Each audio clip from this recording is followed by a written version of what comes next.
আমার নিজের কোনো ভাই নেই, আমার আপন কোনো ভাই নেই, তবে হাদি ভাইকে আমি সামনাসামনি কখনো দেখিনি। আমি হাদির মা হয়ে আসছি, আমি হাদির বোন হয়ে আসছি। নিজেরা নিজেদের মতো করে বেঁচে থাকতে চাই, ওনাকে আর দেখতেও পাবো না। আমি আমার কলিগদের সাথে, আমার আপনজনদের সাথে বলতেছিলাম, আল্লাহ যদি ওনাকে ফিরায় দেয় তাহলে আমি একবার ওনাকে শুধু দেখতে চাই, এটাই ছিল। আর আমার এই জীবনে আমি কখনো রক্তের আত্মীয় ছাড়া বা যাকে আমি কখনো দেখিই নাই, এর জন্য আমি জায়নামাজে কান্না করছি যে আল্লাহ যা কিছুর বিনিময়ে হোক তুমি হাদি ভাইকে ফিরায় দাও।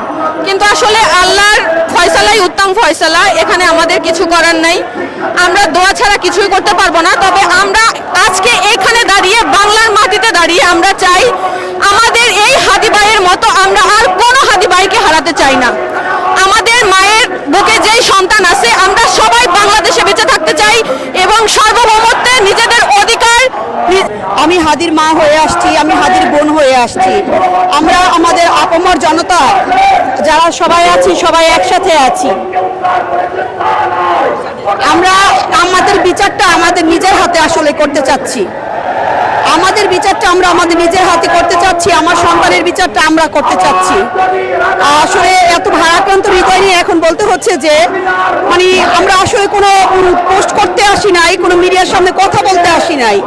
আমরা আমাদের সন্তানের খুনির বিচার নিজের হাতে করতে আসছি এবং তাদের যারা আশ্রয় প্রশ্রয় দিচ্ছে তাদের বিরুদ্ধে আমরা জিহাদ ঘোষণা করতে আসছি। আসলে ভাইয়া কেন আসছি বা কি চাচ্ছি এটা আসলে মুখে প্রকাশ করার মতো না। আসলে এরকমের হৃদয় বিদারক ঘটনা, এটা আসলে যারা উপলব্ধি করতেছে তারাই বুঝতে পারবে যে আমরা এখানে কেন আসছি। কিন্তু সর্বোপরি বাংলাদেশের একজন সাধারণ নাগরিক হিসেবে কেন ভয় করবে ভাই? আমরা মায়ের পেট থেকে আসছি জিহাদ করার জন্য। মায়ের পেটে আমরা অনেক কোটি কোটি শুক্রাণুর সাথে যুদ্ধ করে যেহেতু আমরা বাংলাদেশে আসছি, পৃথিবীতে আসছি, তাহলে আমাদের আসলে মরার ভয় নেই। আমার নিজের কোনো ভাই নেই, আমার আপন কোনো ভাই নেই, তবে হাদি ভাইকে আমি সামনাসামনি কখনো দেখিনি। নিজেরা নিজেদের মতো করে বেঁচে থাকতে চাই। শুধুমাত্র আমার সরকারের কাছে এবং প্রধান উপদেষ্টার কাছে একটাই দাবি যে আপনি নির্বাচনের মাধ্যমে আমাদের সামনে আসেন নাই। আমরা আপনাকে, যুব সমাজ আপনাকে এই জায়গায় দাঁড়া করাইছি। আমাদের ভালো মন্দ, জনগণের ভালো মন্দ সবকিছু দেখার দায়িত্ব আপনার।